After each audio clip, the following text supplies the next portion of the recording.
चलिए। नमस्कार। मैं आज आप लोगों को पॉलिटिकल साइंस 12th का पहला अध्याय शीत युद्ध का दौर बताने जा रहा हूं।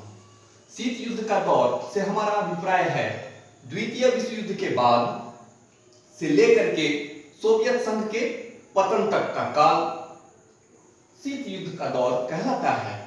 और यह दौर दो विचारधाराओं के बीच लड़ा गया या चला। एक तरफ पूंजीवादी और दूसरी तरफ साम्यवादी थे। पूंजीवादी देशों का नेतृत्व अमेरिका कर रहा था और साम्यवादी देशों का नेतृत्व रूस कर रहा था। लेकिन रूस जिसे आज हम जानते हैं वह उस सोवियत संघ का एक पार्ट था। चूंकि रूस यूएसएसआर का एक पार्ट था और उस समय इसे सोवियत संघ के नाम से जाना जाता था। और दोनों परमाणु शक्ति संपन्न देश थे और दोनों द्वितीय विश्व युद्ध के बाद अपनी अपनी महत्वाकांक्षाओं को समेटे हुए थी और अपना वर्चस्व स्थापित करने के लिए यह एक दौर चला जिसका चरम बिंदु क्यूबा मिसाइल संकट के नाम से जाना जाता है। क्यूबा मिसाइल संकट जो 60 के दशक की एक महत्वपूर्ण घटना थी और 1961 का अप्रैल का महीना इस युद्ध का चरम सीमा हम कह सकते हैं। और इसके बाद धीरे धीरे सोवियत संघ का विघटन की ओर कदम बढ़ता चला गया और अंततः 25 दिसंबर 1991 को सोवियत संघ का पतन हो गया और इस विश्व के मानचित्र से सोवियत संघ हट गया और उसके जगह पर नए राष्ट्रकुल आए। और शीत युद्ध जो हम कहते हैं तो शीत युद्ध कहा किसे जाता है यह भी एक प्रश्न है। शीत युद्ध का मतलब है दो या दो से अधिक देशों के बीच ऐसा युद्ध जिसमें युद्ध तो न लड़ा जाता हो लेकिन आपसी तनाव जरूर होता है। और यही इस शीत युद्ध के दौर में हुआ भी अमेरिका और सोवियत संघ के बीच में विचारधाराओं की लड़ाई है। शीत युद्ध जो द्वितीय विश्व युद्ध के बाद की घटना से लेकर के सोवियत संघ के पतन तक की घटना का काल है। ऐसे अपने अपने पक्षों को लेकर अपनी अपनी नीतियां अपनाई गई।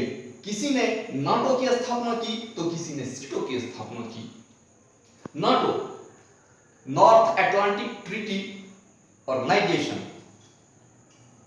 और इसके ऐसे देश थे जो अमेरिका के वर्चस्व वाले देश थे जिन पर अमेरिका का प्रभाव था। खास करके पश्चिम यूरोप के देश इसके सदस्य थे। नाटो का मुख्यालय ब्रुसेल्स है। और एक प्रश्न इस बीच में जो क्यूबा मिसाइल संकट पूछा जाता है कि क्यूबा मिसाइल संकट किस वर्ष उत्पन्न हुआ या किस वर्ष यह आया तो यह है 1961। और इसी शीत युद्ध के दौरान बर्लिन की दीवार भी बनी और इसी शीत युद्ध के दौरान क्यूबा मिसाइल संकट भी हुआ।